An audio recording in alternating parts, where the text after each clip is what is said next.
entitled Commodity Markets and the Macroeconomy. So the original program has 3 papers for this session.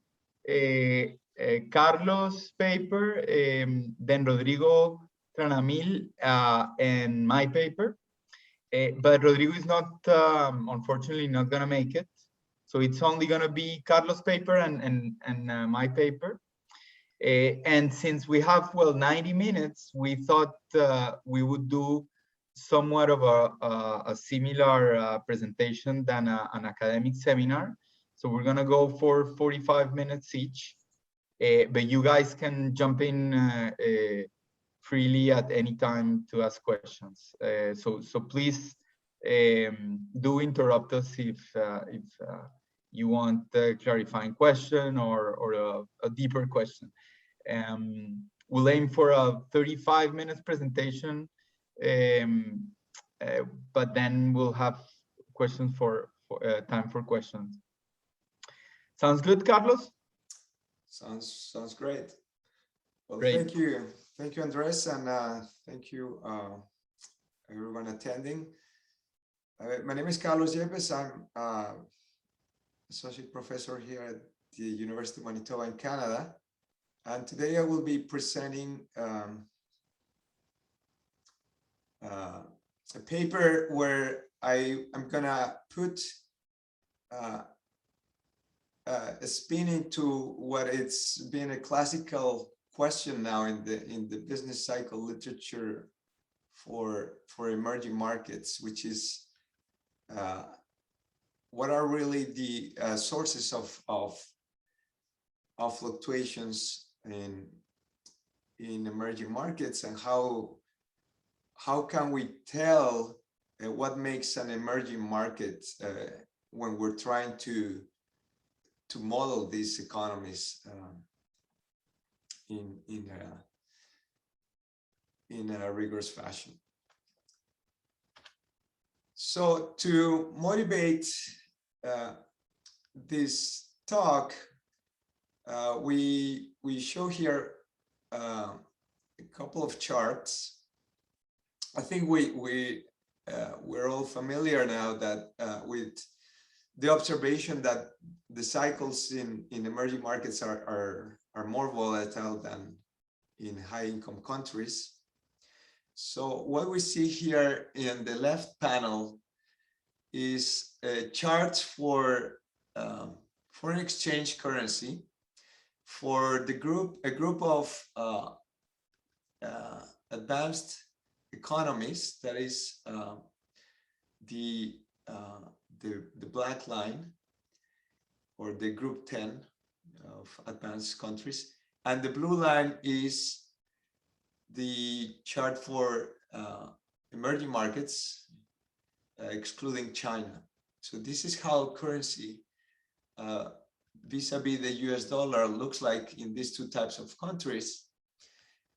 And what we see is that it is also the case that for prices, for international prices, we observe large swings in the behavior of exchange rates. In particular, we see that there's a secular downward trend in emerging market currencies, whereas the currencies of high-income countries have not suffered from that as much. Of course, there are some common shocks that have affected currencies in similar ways. Back in the global financial crisis, we see these large devaluations in both types of country currencies. Later in the commodity shock in 2015, then we see that there was a larger devaluation in emerging market currencies, but there was also a devaluation in advanced economies. And more recently, the COVID pandemic was reflected in a still larger devaluation in emerging markets relative to advanced economies. On the right panel, when we look at the economic activity of these two types of countries, we see that in the global financial crisis, there was a quick rebound in emerging markets, the blue line from that crisis. Whereas in the more recent recession due to pandemic, which it shows very short, and the data is now a bit dated now, but we see that there was a very sharp recession, but then also a quick rebound.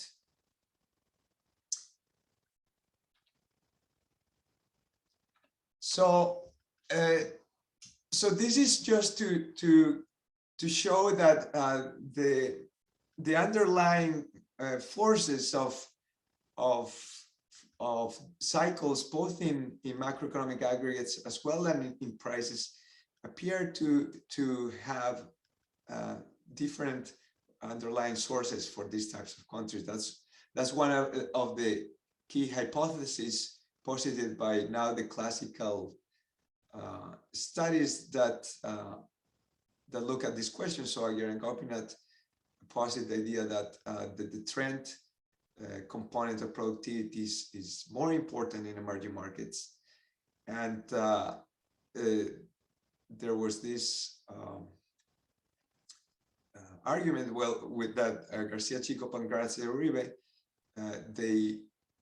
they also provide evidence to go against that hypothesis that the permanent component is important. So it's an ongoing debate, and these are just two papers, but I know that Andres has contributions to this, and there's an ongoing debate on this rich literature. For emerging markets in particular, there's also this hypothesis that the terms of trade shocks are also a dominant source of fluctuations for low and middle income countries. That was back to the work from Mendoza in 1995, but more recently, Smith-Grohe and Uribe, Martin Uribe and Stefan Smith-Grohe have provided evidence to show that the terms of trade are not of first order importance compared to other shocks in explaining cycles. Okay, the underlying hypothesis from this literature is that interest rate shocks play a large role. But now this literature, which appeared to be a little settled, came into spin with the new contributions, where Andres has contributed actively to this literature along with his co-authors, pretty much suggesting that commodity price shocks are the business cycle. Okay, so there's this new view that is changing the landscape of what we thought could be were the underlying sources of fluctuations. And this is, as you see, we have just a session dedicated to looking at the effect of commodity prices. So in this paper, I attempt to add to this growing debate that ascribes a more prominent role to commodity price shocks, and ask the question that if this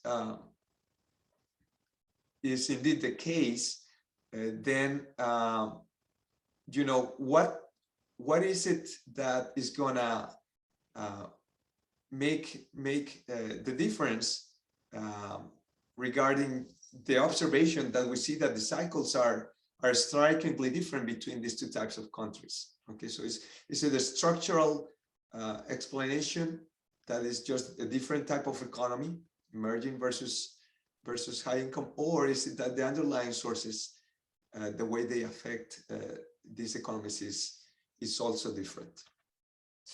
So to look at this question, I'm gonna illustrate this in a way. You can think of this paper as trying to extend the validity of the studies, of the recent studies on commodity prices, those contributions by Andres and his co-authors and others that are providing convincing evidence for commodity prices, and then look at some external validity to additional countries, additional economies that are commodity exporters are not necessarily of the same type. So what I'm going to do is, here I show you a chart for Mexico. I want to look at the two cases, one case for an emerging economy, in this case Mexico, and another case for an advanced economy that is also commodity exporter, and that is Canada. Okay, and I will make a point that these two cases are interesting because, number one, Mexico and Canada have are both net oil commodity exporters. They rely heavily on oil. Their export shares of oil are similar, so they share similar characteristics, and otherwise they are considered emerging and advanced economies. So how do commodity price shocks for these two types of countries behave is kind of the question that I ask in this paper. So let's look at commodity prices for the case of Mexico. This is the country-specific commodity price index for Mexico, deflated with US dollars, the blue line. And when we compare that with output growth, the dashed line, we see that, well, you know, there have been these episodes back in 2008 when commodity prices increased quite a bit, oil prices increased quite a bit, and then there was a large decline that was also reflected in a large, we see a large recession in in Mexico. And also there was this drop in oil prices in around 2015 that also was followed by decrease in economic activity. But other than that, you know, there are other episodes where these commodity prices and the business cycle in Mexico do not seem to follow an obvious pattern. How about international prices? Now we have here the solid line. The black line is the commodity price as before, the country-specific commodity price for Mexico. And the dashed line is the real exchange rate, the bilateral real exchange rate of Mexico vis-a-vis the US dollar. And what we see is that, yes, in those episodes in 2008, in 2015, there were large declines in oil prices, in commodity prices, and there were also relatively large devaluations in the real exchange rates, right, real depreciations. But you know, there are other episodes where these series don't seem to track each other very closely. Okay. So you know, just by looking at the data, it's not very clear the association between the commodity prices. They seem to have some important episodes that they are highly correlated, but some other episodes don't track themselves very close. So how about Canada? In the case of Canada, we have the commodity price index adjusted again for the country-specific case for Canada. We see that's the blue line here, detrended. And we see that output growth is the dashed line. Okay, so just eyeballing this series, we see that a large drop in oil prices in in 2008, commodity prices dropped, and also in 2015, were followed by large decreases in economic activity in Canada. And you know, if you sort of just eyeballing these two series between Mexico and Canada, the one with the Canadian economy seems to be track more closely the events on commodity price movements. How about prices, international prices in the case of Canada? Well, we see now that both series, the real exchange rate in Canada and the commodity price index in Canada, track each other closely compared to the case of Mexico. So even though these two economies seem to share some important characteristics in the fact that they are commodity exporters and oil is their main commodity, their economic behavior of both of the business cycle and international prices seems to be different. So let me see how we're doing on time. Just to provide a little bit of background to this literature that this paper contributes, we see that this literature on commodity prices is fairly recent, and but however it's growing quite fast, and we see that some important influential studies are providing evidence that commodity prices are negatively correlated with country spreads. So that's kind of an empirical observation that is pretty robust in the data. And studies like the ones made by Andres and Drescher and Terreiro, they go into developing structural models that look at what is the relative importance of these commodity prices, and they go on to show that they figure prominently in business cycles of emerging economies. So in this paper, in this presentation, I want to add to this literature by reassessing. Okay, as I said, it's more of an exercise of extending the validity of the literature and assessing how that behaves, the role of commodity prices when we look at two different types of economies, emerging and advanced economies, but in this case, just two particular countries that share similar characteristics. And I'm going to use just the similar quantitative exercise that the literature follows, which is to do a structural estimation with Bayesian methods to look at what is the relative contribution of different shocks to the business cycle of small open economies, both emerging and advanced. I'll pause here to see if there are any questions or clarification.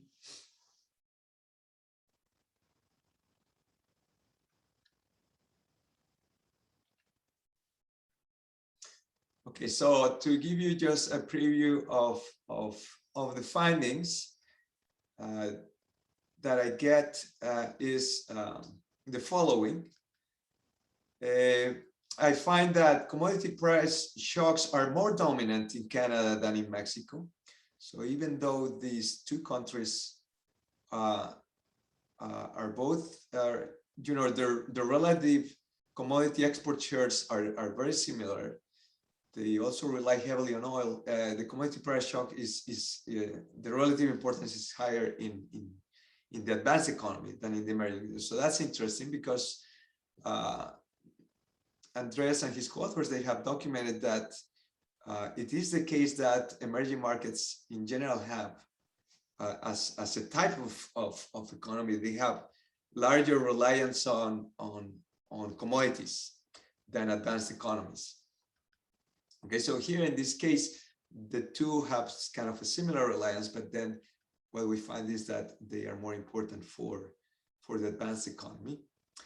Number two, the quantitative exercise seems to indicate that commodity price shocks account for about half of the observed high volatility of real exchange rates. So I show you in the motivation, that chart, that exchange rates are very volatile, and commodity price shocks seem to account for half of that volatility. So that's a big chunk. So it shouldn't be too surprising, because commodity price shocks are also highly volatile. So that's kind of follows there. Number three, the evidence that I find seems to be suggestive of different transmission mechanisms, at least between these two countries, Mexico and Canada, because the commodity price shock, as we see, as I'm going to show you, have a slightly different effects. Okay, so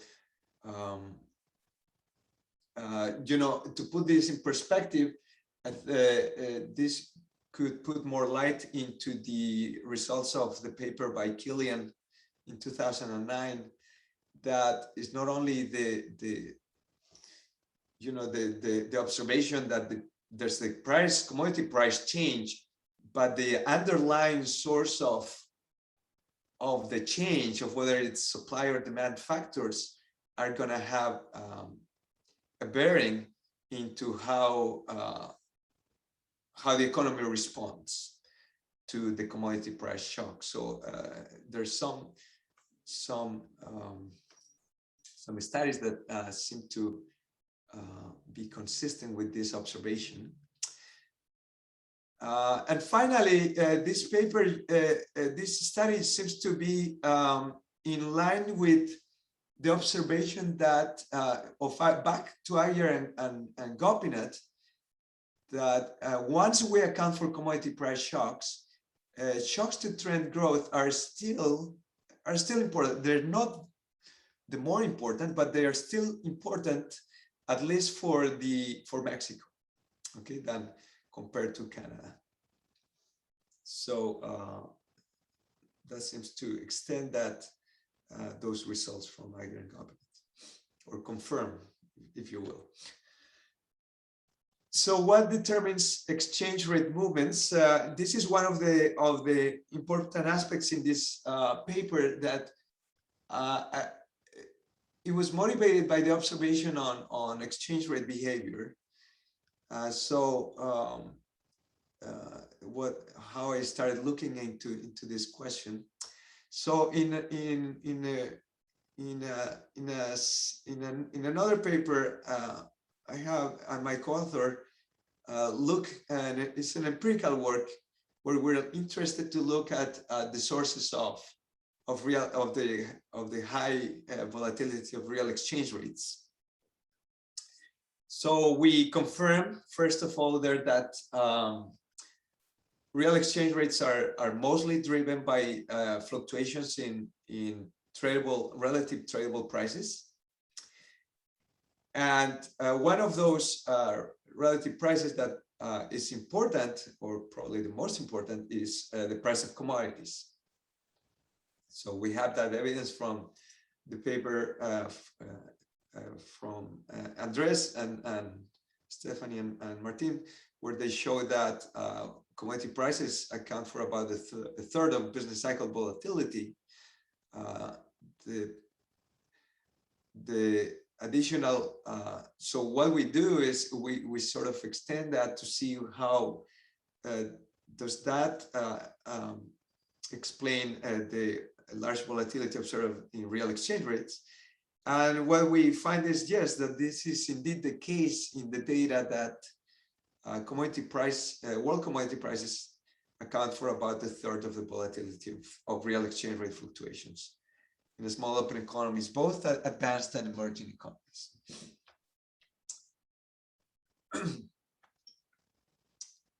So I start with an empirical exercise to look at the effect of commodity price shocks for the case of Canada and Mexico. And what we see here is the results from a structural VAR,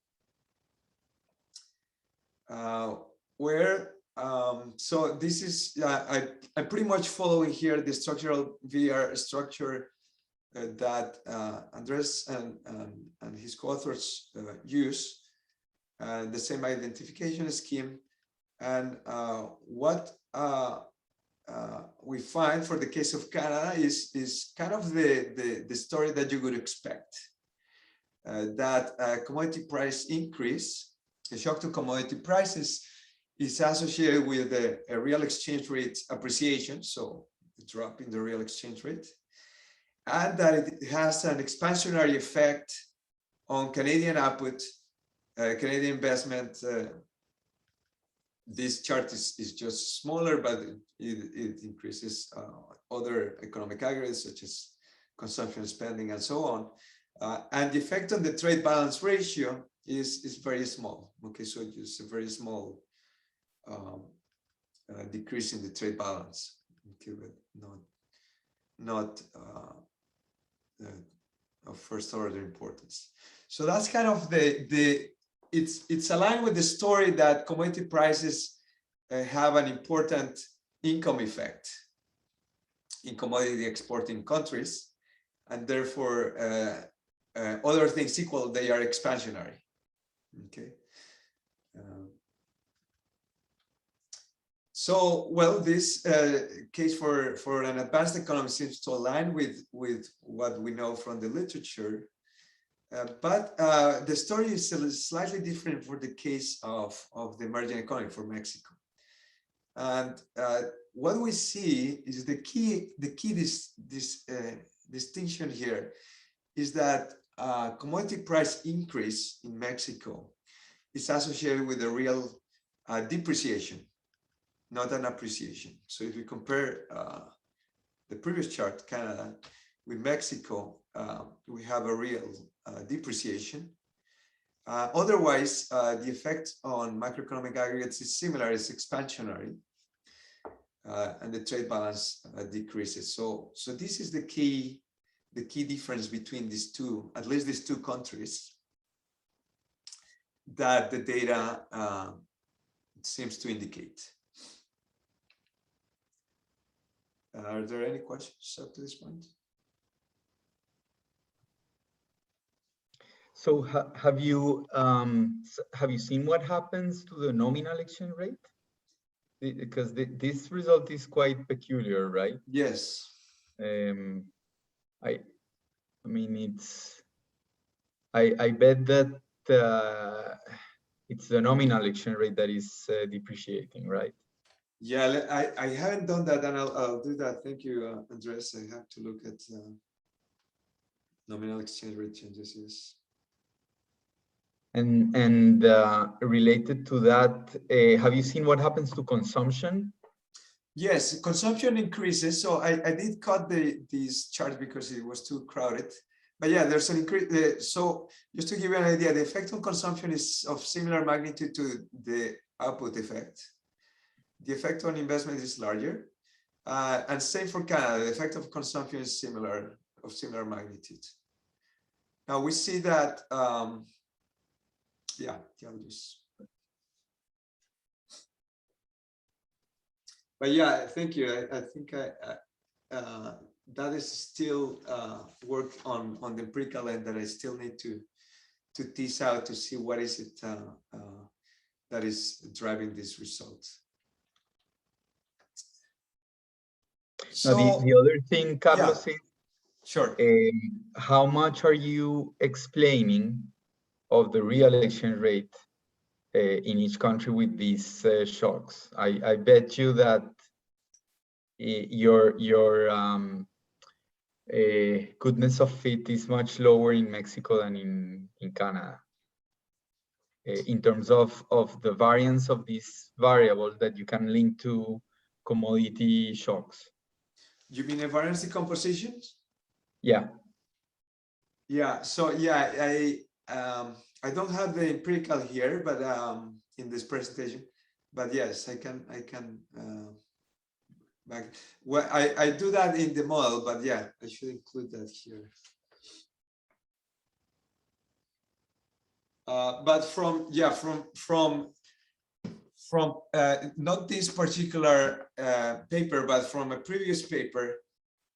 So what we have is that the volatility of real exchange rates in general we have a panel of emerging markets and a panel of advanced economies is about a third for both.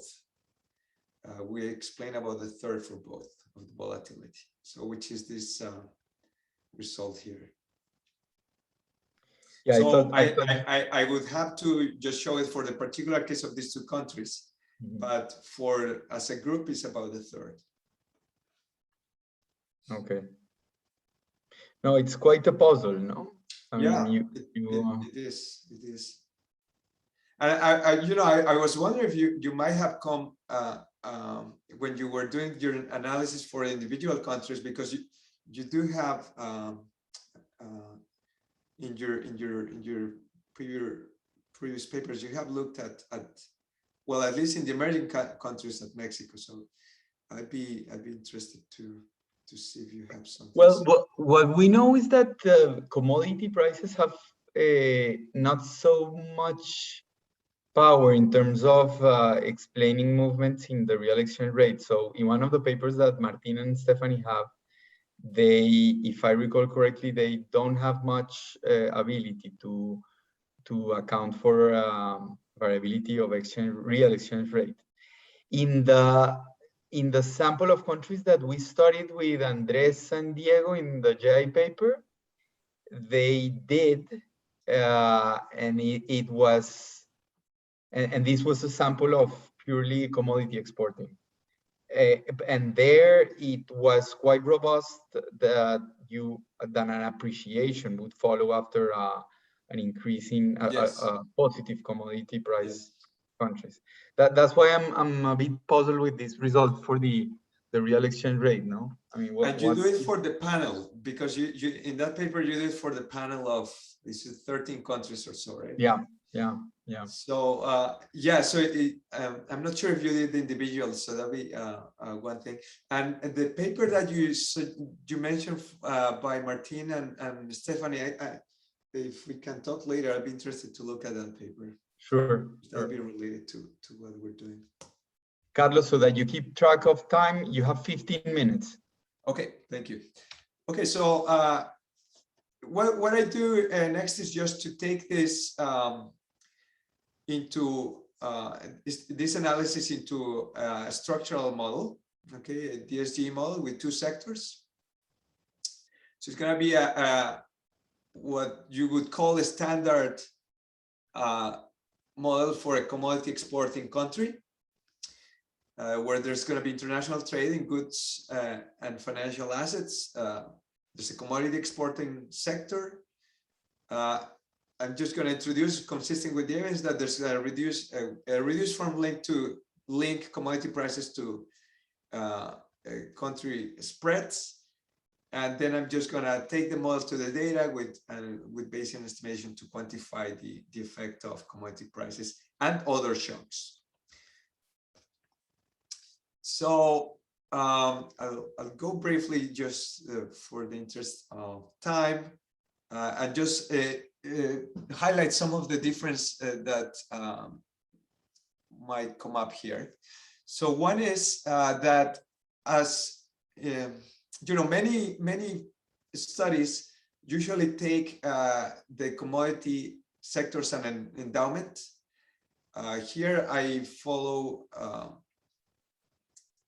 Treasury and Tornero, and I have a commodity production sector where commodity production, commodities are also used as an input for production, and there's also production function for commodities. Okay, so they're going to be those two sectors.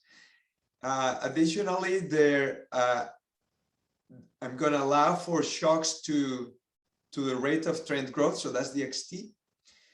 And the world commodity price shock is going to follow this process, just an AR2 process.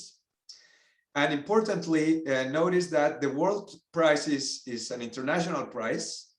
So each country is going to face the domestic version of that, which is adjusted by the real exchange rate. Okay, the international price adjusted by the real exchange rate. Then we have the aggregate resource constraints, pretty standard. And what is kind of note here regarding interest rates, which are otherwise exogenous for the small open economy, is that commodity price shocks are gonna, deviations for commodity prices are gonna affect interest rates faced by the domestic economy.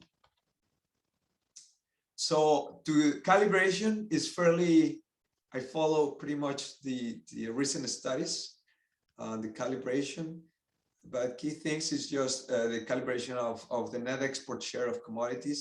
So this is the case of, I'm calibrating this for Mexico. I have included a government sector here. So there's a government sector. So I have those steady state ratios.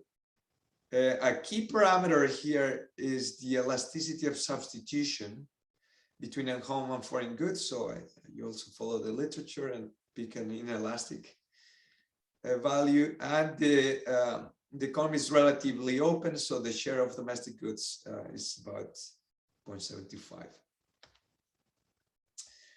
I estimate a model with 7 quarterly series for the period 1998 to 2018, so 20 years worth of data. Use output, growth, consumption, investment, government. All these are first differences, trade balance ratio in levels, real exchange rate in difference, and the commodity price index, country specific one. The measurement equation allowing for a stochastic trend in the macroeconomic aggregates, and then there's the prices, the real exchange rate, the trade balance, and the commodity price. And I also add measurement errors, not shown here. So these are the posterior estimates for Mexico. I'm just going to highlight 2 things here. One is that when we compare Mexico with Canada, the interest rate sensitivity for Canada is higher than for Mexico. That's this parameter phi. The capital adjustment cost parameter is similar. Sorry. And other than that, the estimates for the driving exogenous processes, the shocks, are consistent with the observation that the shocks are more persistent and relatively more volatile in Mexico than in Canada. So that's kind of the key takeaway. So having this estimated model, I do a variance decomposition exercise for these 2 countries to find the relative contribution of different shocks. And I'm here just summarizing 4 shocks of all the shocks, which are the more prominent ones. So for the case of Mexico, the results are consistent with the idea that commodity price shocks in Mexico, country specific, account for about 1/3 of the volatility of output and consumption volatility, not so much for investment. A large chunk of the volatility of interest rates faced by Mexico. And importantly, about over half of the volatility of the real exchange rates, okay, is accounted by just commodity price shocks. So yes, this result is consistent with the observation of the prominent role for commodity prices. Other than that, the transitory component of productivity is very important for macroeconomic aggregates, output, consumption, and investment. And the trade balance is a large chunk is driven by interest rate shocks. Well, how does this change for the case of the advanced economy for Canada? Well, we see that for Canada, importantly, the effect of commodity price shocks is larger for output and investment volatility. Output consumption and investment volatility relative to Mexico. The effect on the real exchange rate is similar, so not much difference there. What we see is that commodity prices also explain a large chunk of trade balance volatility in Canada. In addition, again, productivity shocks are important in Canada, but not as important as in Mexico.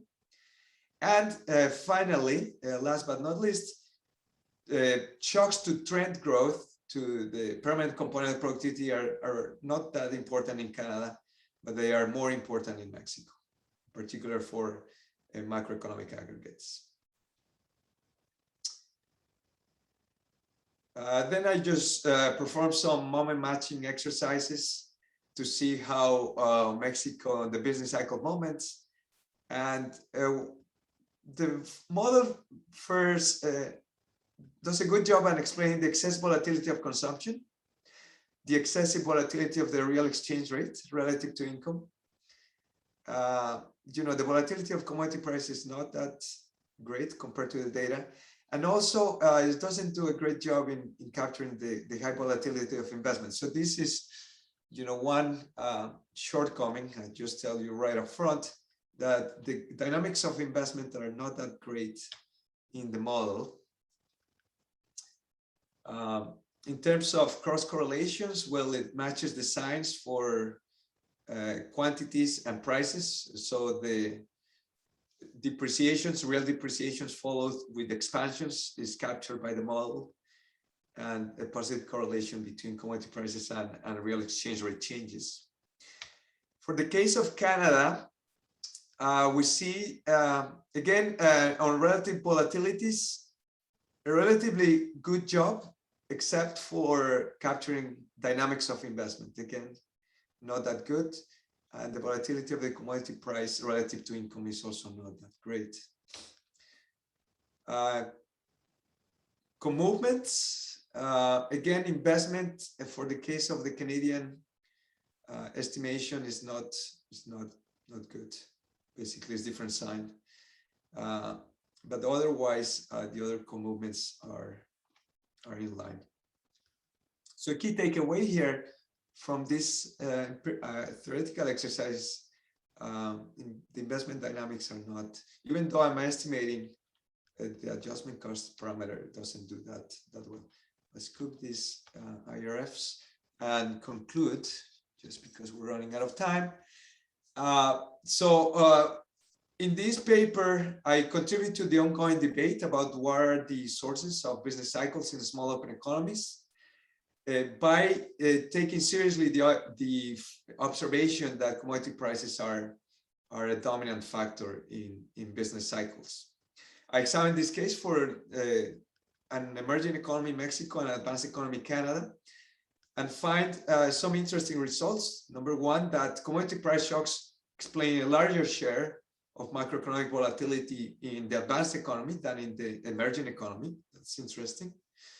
Other things equal, you could have expected the opposite.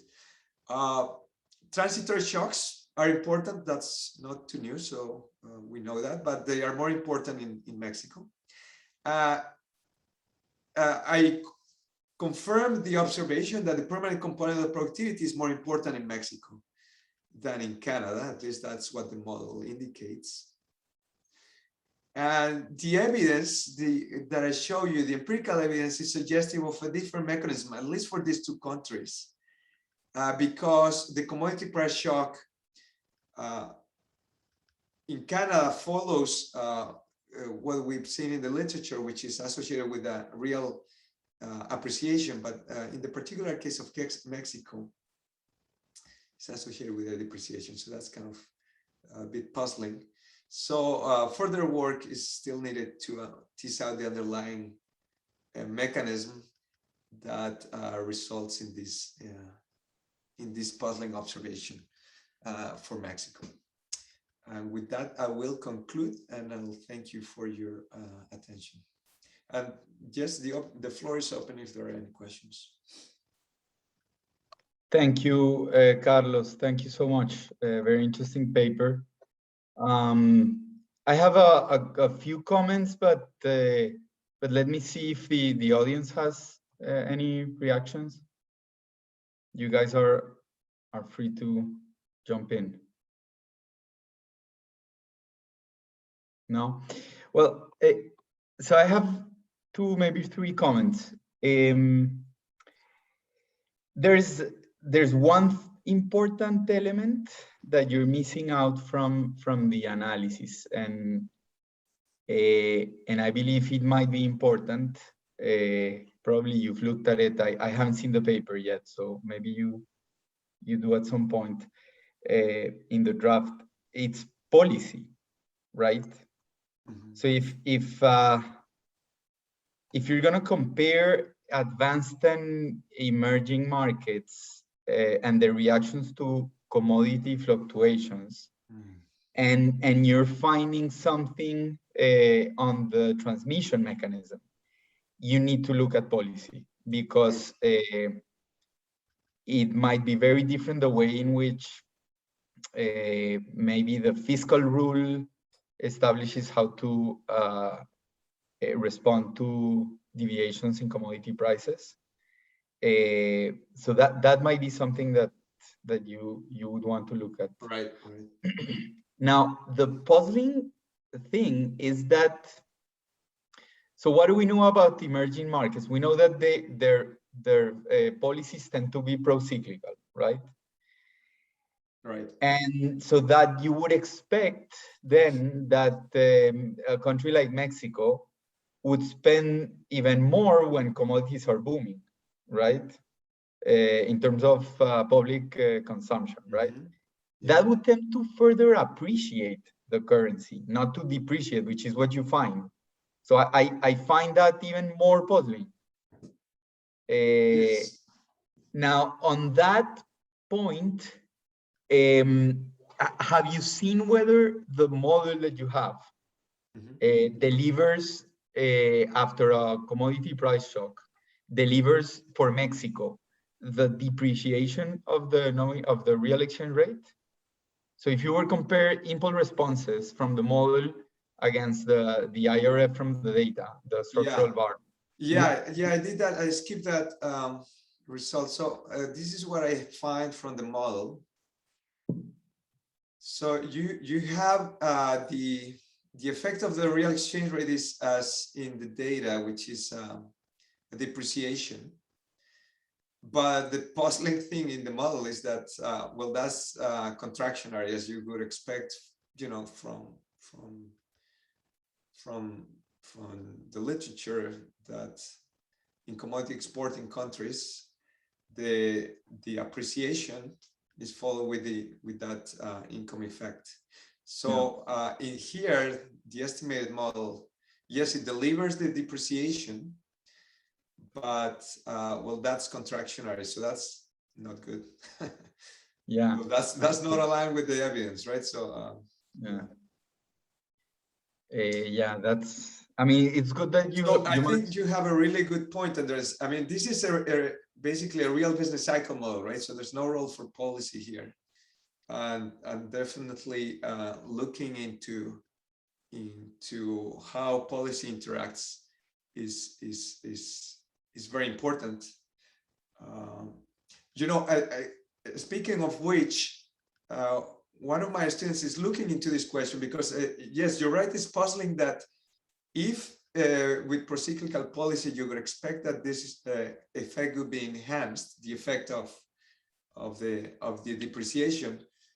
However, what my student is looking at is actually the observation that many of these countries, at least in emerging countries, deal with the problem of corruption, and that in the case of corruption, a lot of the resources might be misappropriated and not used for productive purposes. So it could be so. So this that's kind of along the lines of what he's pursuing. So to the extent that corruption is a big factor in Mexico, so that it offsets other effects, that could be one option. But let me just you were gonna talk about a couple more comments, Andres? No, just very briefly because I'm eating on my time. But Yeah, sorry. no, I was surprised with the performance of investment. I mean, generally we do get investment somehow good in these models. Now, you do have here investment in the mining or the oil sector, or you do have, right? Yes, yeah. So there's two sectors. There's the commodity sector and the goods sector. Yeah. So there's that. So there's this production sector, right? So there's production, productivity shocks for that sector. There's production there too. So I don't know. Maybe that could be it. This like your paper, you have an endowment economy, so you don't have this interaction with investment that you would have here. That's right. I was going to mention that this is something that we didn't explore. Now, there's a very nice paper by two colleagues of mine here at the bank, Marcus Kirchner and Jorge Fornero. I believe it's an IJCB paper, where they look closely at investment and they look at the disaggregated series of investment in the mining sector. They look at Chile and the non-mining sector, right? And they do find that the investment in the mining sector drives, if I recall correctly, drives the cycle of investment, right?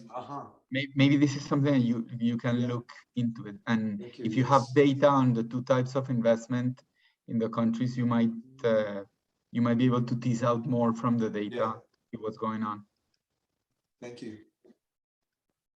Okay, so if there are no more questions, let me stop sharing here. Awesome. Let me share screen here. Do you want me to take the time for you, Andres? Yes, please. That will be great. Okay. Let me, do you guys see the? Yes. Somehow it's not allowing me to put full screen. Control L. I don't know why it's not letting me. That's weird. Do you try Control L? Yeah, no, and it's not working at all. That's weird.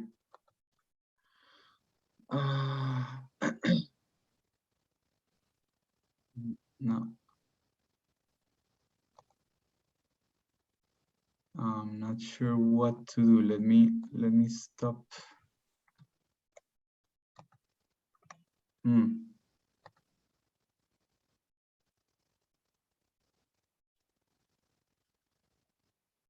Somehow it's not letting me put full screen.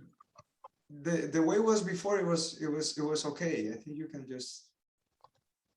Yeah, let me try to clear up some of the. Okay, sorry about that. Somehow, okay. So does this look somewhat good? Yeah. Okay, great. Well, thank you all for staying. Andres, maybe try Control plus L. Sorry, Control what? Plus L letter. Oh, great. Yeah, Control plus. Thank you so much. I didn't know that trick. Okay, so thank you all for staying until the end. This is joint work with Stephanie and Martin, and it's a sequel in the agenda that we have on commodity prices that Carlos was nice to mention in his presentation. Here we take a much closer look at the commodity super cycle, right, that we hear quite often. So what do we know? We know from the conventional wisdom that we see in press, in policy circles, some academic work, that commodity prices display these very long cycles known as super cycles, right? The academic literature has documented their frequency, their amplitude, and their turning points, but much less work has been devoted to understanding the impact of these so-called super cycles for economic activity, for the macro economy. And so this is what we aim to do in this paper. We're gonna empirically, this is gonna be an empirical paper. So we're gonna empirically identify global disturbances in world markets that end up affecting commodity prices into two types of cycle. We call them regular cycles, your plain vanilla deviations from trend, and then the super cycles, which we're going to be much more formal in defining in a few slides. And we're going to estimate the contribution of these two types of cycles for the macro of many economies, both emerging and developed economies. Let me say a few words about identification and the advantages that we believe our identification has. So much of the literature has focused on spectral analysis when trying to identify these so-called super cycles. There's a couple of nice papers by Connaughton and Jarrett, Erten and Ocampo. We're gonna deviate from that approach insofar as we're gonna identify the commodity super cycle, right? So we're not gonna be identifying different super cycles in different commodities. We're gonna identify one that is common to pretty much all the commodities that we get our hands into. What are the advantages? Several, we believe. First, this is not going to be too different from, in terms of the results, from the approach, the spectral analysis approach that others have followed, in the sense that we do identify also roughly 2 peaks in half a century of data. One peak around the early 80s and then another one in the early 2010s. But the advantage is the one we like the most, is that we are able to talk about one commodity super cycle, right? That affects all commodities. And that is desirable because, as you will see in 1 or 2 slides, commodity prices move in tandem over the long run. So that warrants the idea of one commodity super cycle, not just various. And indeed, the commodity supercycle that we identified explains a large share of the variance of commodity prices at long horizons, between 60 and 90% of that variance. Importantly, our approach is also going to allow us to disentangle the role of permanent versus transitory world shocks, as well as domestic shocks. So we're going to continue this debate that Carlos was talking about in terms of what are the underlying driving forces of business cycles, whether they're of transitory or more permanent nature, and also whether they come from domestic or global shocks. And if they do come from global shocks, to what extent these global shocks are mediated by changes in commodity prices. Okay, feel free to jump in and ask questions as I go along, guys, as I mentioned. So this is the data that we're going to be using, what you're observing. Essentially, what you're observing here is data from 11 commodity indexes that we pull out from public sources. Just as a disclaimer, for transparency, all the data that we use in this paper, entirely all, can be publicly downloaded from the web. We're going to be using what is called Pink Sheet. It's a wonderful data set collected by the World Bank on various commodity goods and prices on these goods, going back to at least the early 60s. So more than half a century of data. So what these pink sheet data do is they group commodities by different families, more to less disaggregated. The more aggregated is you have three energy, fuels, and metals and agriculture. The next layer of disaggregation is the 11 commodity goods that you have in front of you. So beverages, food, agricultural, material, fertilizers, metals, gold, platinum, silver, coal, crude oil, and natural gas. And then you can further disaggregate these into 40 plus commodities. We're going to be looking at these 11 commodity prices. What you see here is the indexes deflated by the US CPI and logs. We contribute to 4 strands of literature. Carlos mentioned some of them, so we're gonna contribute to the early evidence in the movement of commodity prices. The classic paper here is Pindick and Rothenberg, plus several others. We're also going to be talking to the literature that has quantified the role of world prices in VAR models. Carlos mentioned several of these papers. We're also going to be talking to more structural models that have tried to quantify the role of terms of trade, as well as commodity prices in SOE structural models. And lastly, we're going to contribute also to this debate of whether business cycles are driven by transitory or permanent shocks. Okay, so let me say a few words of about the empirical model. I'm not going to be presenting any structural model in this presentation. The paper has only an empirical model. The model has 2 blocks. One that we call the foreign block, which is essentially the 11 commodity prices, the cyclical component of these 11 commodity prices, plus the world interest rate. So that we're going to think about as the foreign block, capturing how global disturbances drive the business cycle of this commodity price. And we're going to allow for this movement to have a permanent as well as a transitory component. And then what we call a second block, the domestic block, which is going to be the cyclical component of output of a set of countries that we're going to be analyzing. I'll say more about the sample of countries.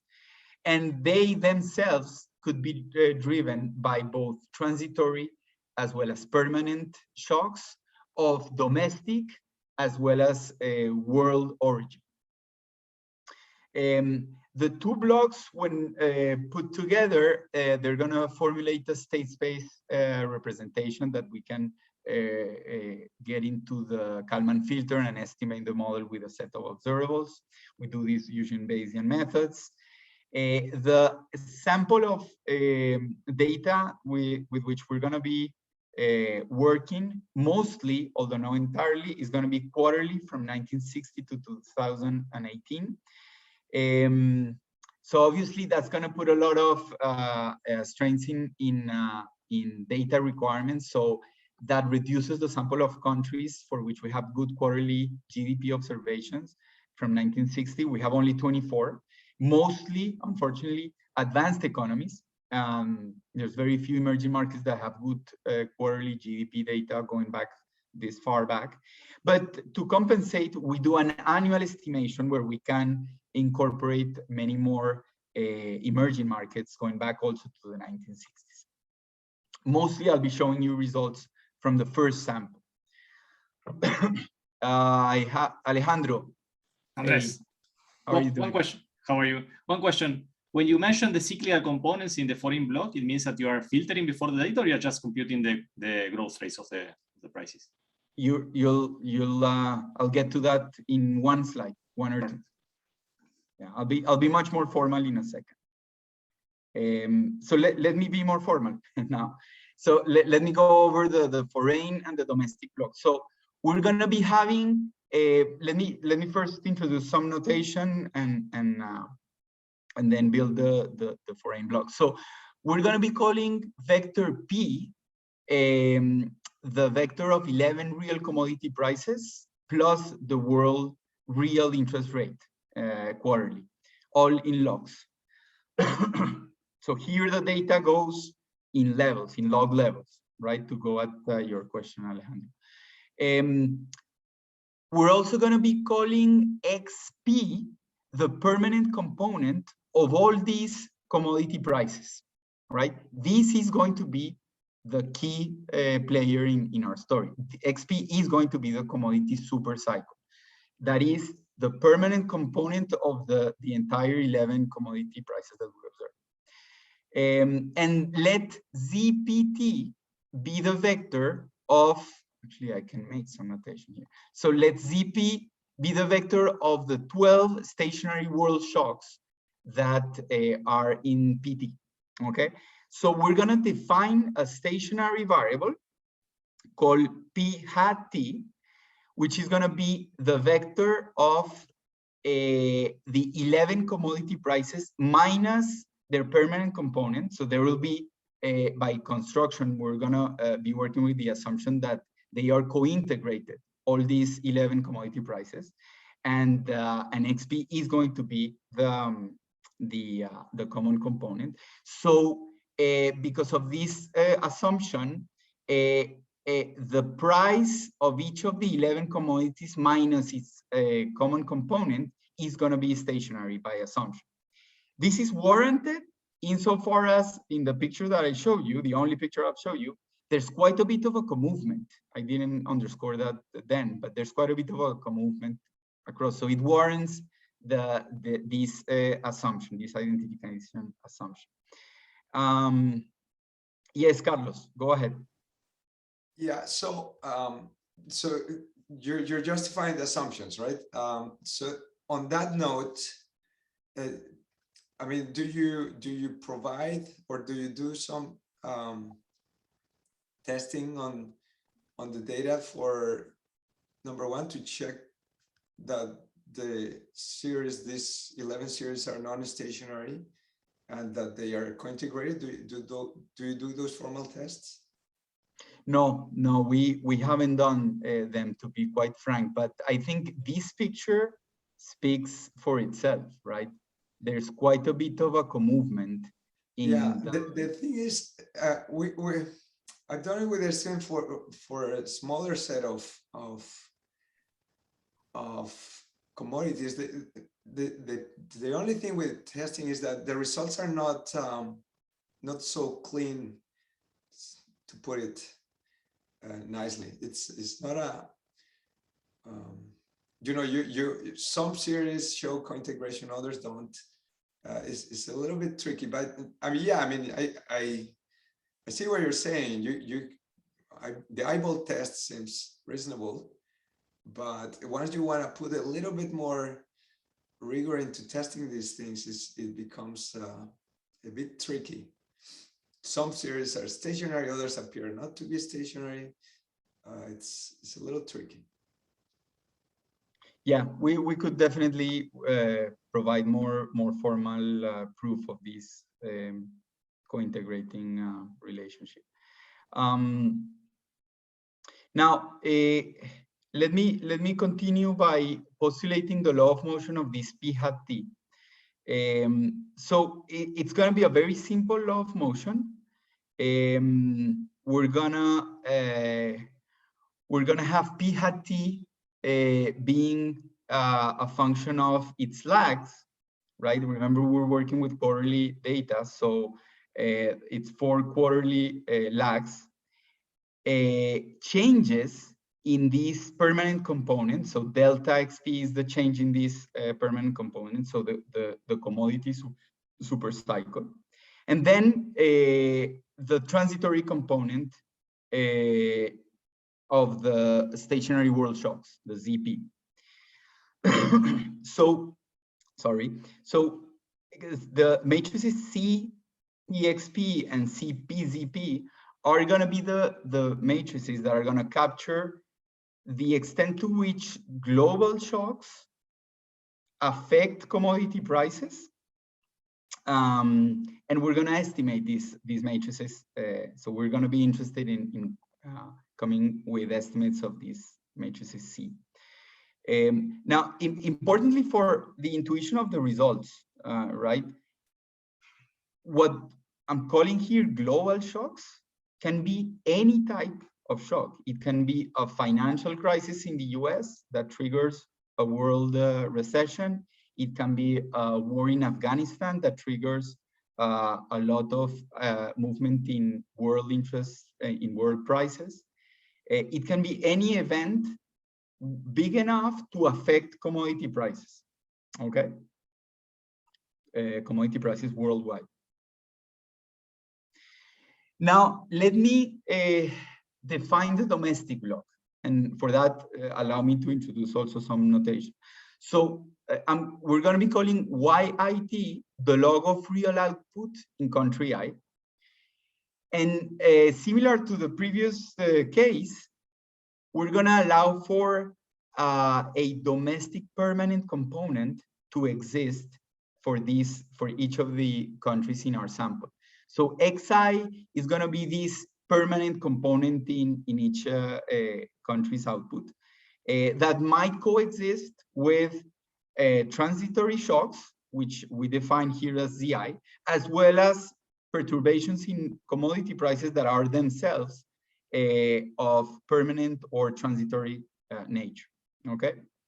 So similar to what the co-integrated relationship that we postulated in the previous slide, we're gonna define a stationary variable y hat t, a vector to be precise, the collection of the 24 economies, cyclical components of output as defined as these equations. So output for log of real output for country I minus its permanent component of domestic nature minus the commodity supercycle with a loading factor that we're going to also estimate alpha 1 in this case. So we're going to, by estimating these alphas, we're going to let the data speak in terms of how much the changes in the commodity supercycle embedded in XP affect the macroeconomy of these 24 economies. And we're going to be very agnostic when estimating these alphas, you'll see. Now, similar to the law of motion that we postulated for the foreign bloc, we're also going to define y hat t to be affected by lags of itself, yt, lags of pt hat. And here we're also going to allow the commodity prices in both its permanent component, the commodity supercycle, as well as the transitory counterpart, ZP, to affect the output of these 24 economies. So this is the channel that captures in a reduced form what, for example, Carlos was capturing in his more structural model by changes in commodity prices affecting the macroeconomy of these countries. It's just that we allow the estimation to piece out the transitory and the permanent component, the super cycle. And also, there's going to be room for domestic shocks of permanent as well as transitory nature. Okay, obviously, all these guys are unobservables, right? So we're going to have to use some latent variable technique. Okay, so let me move on to some recapping. So the model is essentially what you have in front of you. It's two equations on p hat and on y hat, coupled with a third equation of UT, where UT is essentially a collection of all the exogenous driving forces. The two shocks of permanent nature, both the commodity supercycle XP as well as the domestic permanent component of output, as well as the transitory shock ZP on commodities and the domestic components. Now, notice one thing before we move on to the results. We're using implicitly here the SOE assumption, the small open economy assumption, insofar as all these 24 economies, the variation in the output in these 24 economies do not feed back into the commodity prices. So these all are economies that are small enough for their macro not to affect world commodity prices. Okay, so in order to estimate the model, I need some measurement equation. I need some observables to map to variables in the model. We're going to have three changes in the or the growth rate rather of commodity prices of the 11 commodity prices. This is going to be delta P I T here. We're also going to be using as observables the growth rate of output in all 24 economies. Sorry. And finally, the world interest rate is going to be an observable. There's a very simple and straightforward way to map changes in prices as well as in real GDP to the model counterpart. Let me not dwell on that for the sake of time. So we use a Bayesian approach. There's a lot of coefficients involved in here, as you can anticipate. We use some Minnesota type priors for several of the parameters. Let me not dwell too much in the prior distribution. Let me just highlight some that I think are relevant, which are the matrices C, that if you recall, these are the matrices that capture the way in which commodity prices affect global shocks, rather, affect changes in commodity prices, and as well as the macroeconomy of these countries. Here, we're going to be using a very agnostic normal distribution centered at 0, meaning that the prior is that they don't affect, right, at all. And we're going to let the data speak. Also, the alphas, so the loading coefficients of the commodity super cycle in the co-integrating relationship for output of each of the economies is going to be also exhibiting a normal prior distribution centered at 0. So we're going to be as agnostic as we can. There's 9 minutes. Okay, great, thanks. Oops, sorry. This is my complete mistake. Okay, so what is the data? We have quarterly data going back to 1960s for the 24 economies. Which are the 24 economies? Essentially, all economies minus the largest 5, for which we have good quarterly data going back to the 1960s. So essentially, this is it. Unfortunately, as I anticipated, this is a sample that is more biased towards advanced economies, which we try to compensate in a further robustness. Okay, so this is the result. Let me start showing you some results in the interest of time. So, so what you have here is the picture that I'd like you to take home with you. This is the estimated commodity super cycle that we get from the data. This is the smooth XP, right? So when you have from the Kalman filter, you run the smoothing estimation, and this is what you back out from this estimation in terms of XP. This is the commodity super cycle as per the estimation. So as you see, it tracks quite well the movement in world commodity prices, with two distinct peaks. One in the early 1980s, late 1970s, and then a long period of commodity prices falling back right around the early 2000s. That coincides with the entrance of China into the WTO, then a big long period of increases in this commodity super cycle that peaks right around the neighborhood of the GFC, and then a fallback. So how much does this commodity super cycle that we identified matter for the variability of the 11 commodity prices that we have plus the interest rate? It matters. If you want to take a number, around 1/4 of the variability of the 11 commodity prices can be traced back to this super cycle, this common super cycle across commodities. So no peanuts. Actually, this commodity super cycle does matter for the macro, for the behavior of commodity prices. It's also quite tightly estimated, this contribution, as you see by the small standard deviation.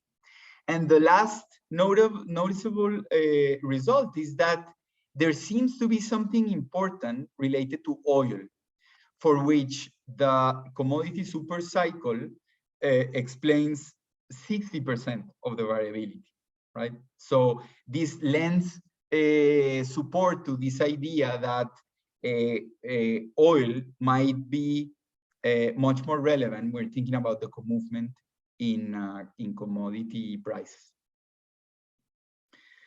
So what happens, to get some dynamics, what happens after a shock to this commodity super cycle materializes?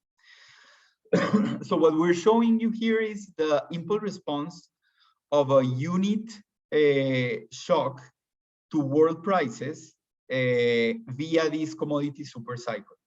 So by construction, what we're forcing these 11 commodity prices plus the interest rate is to on the 11 commodity prices, not on the interest rate. The interest rate is here. I'll say a word in a second. But on the 11 remaining commodity prices that we have here in front of us, we're forcing them by construction to, in the long run, increase by 1%, right?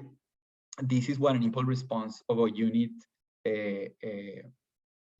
to XP does, right? The interesting result is what happens in the transition. How do commodity prices converge to this long run higher 1%? Well, several, not all of them, but several converge from below. So they gradually reach their newly higher level, except a few, oil being one of the most distinctive one, that overshoots. So as the moment there's a commodity super cycle shock that increases in the long run commodity prices, oil overshoots and actually converges from the top, right? Slowly converges to 1. For the remaining one, not all of them, but the remaining one, they converge from below. Now, interest rate is an interesting result. So obviously interest rate, because it's not co-integrated with the commodity super cycle, it does not need to react, yet it does. And it does in a way reminiscent of the so-called when it rains, it pours, right? Because when this commodity super cycle triggers an increase in the long run price of commodities, what you observe is world interest rate actually going down. So if you're a commodity exporter, this is party for you, no? you have increases in the price of the commodity that you export, plus you're getting cheaper funding worldwide when you issue that. Alejandro, you have a question. Yes, and another interesting finding is that the commodities that are harder to storage, like are less difficult to arbitrage, are the ones that take more time to reach the level, no? Like beverage, food, agricultural, like are the ones that are, no? Like that's another interesting, which goes in line with the priors, no? That one would have. Yeah, you're right. You're right. That's actually a good observation as well. Thank you. Okay, so let's go now to the core of what I promised from at the beginning. How much does this so-called commodity super cycle matter for the macroeconomy? Okay, so what we're doing here is we're taking a sample of the 24 economies so that the table doesn't look too crowded. The mean, however, is the mean across the 24 economies. So let's focus on the mean. And we decompose the variance of output into the four driving forces. Remember, the first two columns are commodity shocks, so global shocks mediated by commodity prices. These two, the last two columns, are the domestic shocks. And each one of them has their permanent as well as their transitory component. What we observe, many interesting things, I guess here. First of all, global shocks are preponderant in explaining the macro of these 24 economies. 70% can be mapped to global forces. So 70% of the macro variability can be mapped to global forces being transmitted via these movements in commodity prices. The remaining 30% to domestic disturbances. So this lends credibility, further credibility, we believe, to this idea that it's not too controversial after all, that these SOE economies, because they're quite open, they get a lot of action from the outside, right? From the world economy in terms of their business cycle. Now, among the global forces, the lion's share comes from transitory variability, not the so-called commodity super cycle. Only 8% on average can be traced back to this commodity super cycle. Last, but certainly not least, and also in the direction of Carlos' paper, the relevance of transitory component, be them of global nature or domestic nature, seems to be much more relevant. So close to 80% can be attributed to transitory component in disturbances, as opposed to some 20% that can be traced back to permanent. Okay, so let me move on to now another look at this address. Just to know, time's up.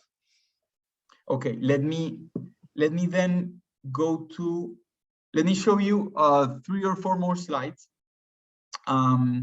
very quickly. So these are the impulse responses of the 24 economies. Obviously, I'm not going to spend time on them. I just want you to notice that in the majority of these countries, an increase in a shock to the commodity super cycle actually triggers down a recession in these economies. So these impulse responses go down more often than is the case. Not surprisingly, most of these economies are commodity importers. Now, as I promised, we do a robustness where we include more data, especially from emerging markets, so that we can augment the sample to 40 countries in total. There, for parsimonious reasons, we do not use the 11 commodity prices. We go to the more aggregated level of just 3 commodity prices: energy, non-energy, and precious metals. The good news is that the commodity super cycle is quite similar to the one we back out with quarterly observations. Here you have it. And just to finish, the impulse responses that we get from most, not all, but most of these emerging markets that were not included in the previous sample of countries are expansionary after a commodity super cycle shock. So it does matter for the emerging markets. With that, let me conclude. I know I'm running out of time, so let me just stop here and take questions if there are. Thank you so much. I see Jesus raising his hands. Hi, Jesus. Yes, I have a question. Yes, I have a question. Yeah, hi, Andres. Thank you very much for your presentation. It was very interesting. Yes, I have one, well, it's one thought and one question. The thought is that with annual data, I think you can go back to the 1900s, but I think then that would impose some restrictions in terms of the data for the, well, in terms of the country data. I think if you, yeah, I think Grilli and Young, I think they went back to the 1900s with annual. And then the other question is, you don't really talk about structural breaks, and I was wondering about. I really like to know your thoughts about that, in the sense that there is quite a bit of large literature that has talked about that. Okay, great. Thank you. Great questions.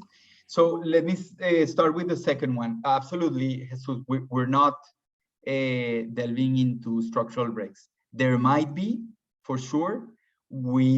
Our technology does not allow to capture this.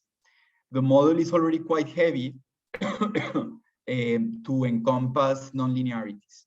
All right, that's the plain and simple truth. There might be, we're just not capturing. On the annual data, it's actually a good remark that we ourselves did it. And in fact, one of the items in the to-do list, I would say one of the highest in the priority, is precisely that. We actually collected some of the data that you mentioned. We can go back, we now have certainty that we can go back with a handful of the commodities, not all, but a handful of the commodities that we have, to all the way back to the early 20th century. It would be very interesting to do it. We were aiming at doing that. By now, we haven't done so, but definitely it's something in the to-do list. Thank you. I see Mauricio's hand raised. Yes, thank you, Andres. This was really interesting. I was just wondering, so the exercise that you're doing here is just based on this 1% increase in the long run for the list of commodities that you have, right? I'm wondering if you have tried, say, an exercise in which, for instance, the shock, and I know that this is based on the observation of the commodities per cycle, right? And all these prices sort of moving, but if you have think in terms of doing the exercise, for instance, only with the energy commodities, right? Not in the grouping that you show us at the end, say energy and non-energy, but only the shock to the energy commodities, and then compare energy exporting versus energy importing countries in the list of countries that you have.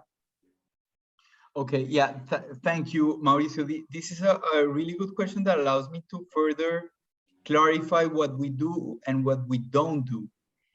We're not taking any structural stance, such as the one I'm guessing that you have more in mind, in terms of the origins of these fluctuations, of these shocks, rather, right? So we're not identifying independently shocks to the energy sector or the non-energy sector in a Killian type of way. We're not doing this here.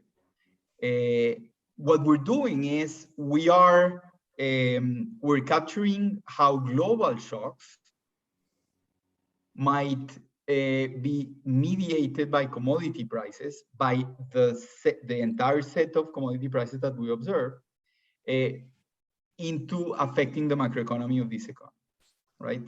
But we don't have the identification structure enough as to pin down precisely a shock to the oil sector, right? Mm-hmm. As opposed to as a shock to the agricultural sector. For that you need a much richer identification a la Killian, right? But there's a trade-off, right? If you go that way, you cannot really talk about a commodity super cycle, right? Driven by global shocks. That's the trade-off.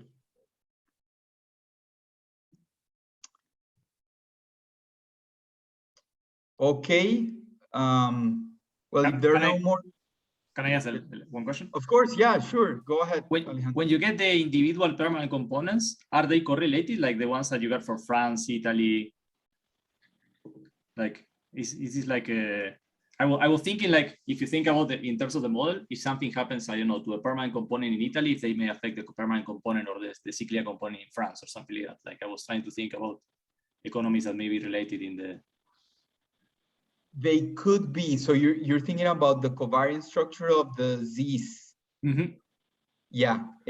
No, we haven't explored that clearly. Clearly, they might be correlated, right? We just haven't looked at it. Okay. To be quite honest, no, they pretty well can be. And regarding the ARF, the ones that you show us, even if you are a commodity exporter or a commodity importer, in terms of forecast error variance, they are similar. No, it seems to be like some symmetry. Like if you take like a developed economy that is an exporter and a developed economy that is an importer of commodities, the super cycle seems to matter quite similar for both of them. Yeah. That's also an interesting. Yeah. Actually, this is reminiscent of our first work in the JIE a few years ago, where actually we did a similar exercise, although not looking at the commodity super cycle, and we did it for 140 countries. So it was, I mean, all countries you can actually get data on, and when we also looked at how the macroeconomy of these economies responded to global shock mediated by commodity prices. And when you separated countries by their commodity exporting or importing nature, you actually saw that these global shocks matter more for commodity importers, right? Okay. Which to me was a surprise, and because you would expect this to matter for commodity exporters. Well, it does matter, but it actually matters more for commodity importers on average. So that just shows that there's a lot of action in these commodity prices that can explain the macro for a host of countries, not only emerging ones. May I do a question, Andres? Of course. Who is this? Yeah, Camilo Granados. It's here. Yeah. Hey, Camilo, how are you doing? Yeah. Hi, I'm fine, thank you. So thank you for the presentation. I just had a quick question. You showed us that the joint variance explained by the commodity shocks is about 70%, 8% the change in the permanent component, and the transitory one 62%. But then you jumped into the estimation with emerging economies, which in my intuition, I guess it's these type of shocks are even more important. Are these two numbers, the 8 and 62, way too different when you include emerging economies? Yeah, thank you, because that allows me to show you something that I wanted to show you, but I didn't have the time. This is what you have in mind. So this is the same table for the larger pool of countries, on the annual data. Yeah. And for emerging, I was expecting that XTP to be way higher, which is what I seem to be watching here. So, yeah. Yeah, no, it isn't. It isn't. I mean, it is higher than 8, right? But it's not incredibly higher, much higher. So still sizable. It's still the transitory shocks, global shocks mediated by commodity prices do seem to have the biggest bite, right? That result is robust qualitatively, at least. Okay, thank you. Okay, guys. Well, thank you so much for attending the 2 presentations and staying until the end. Hope to see you in person soon. Thank you. Thank you. Goodbye. Ciao. Bye. Bye.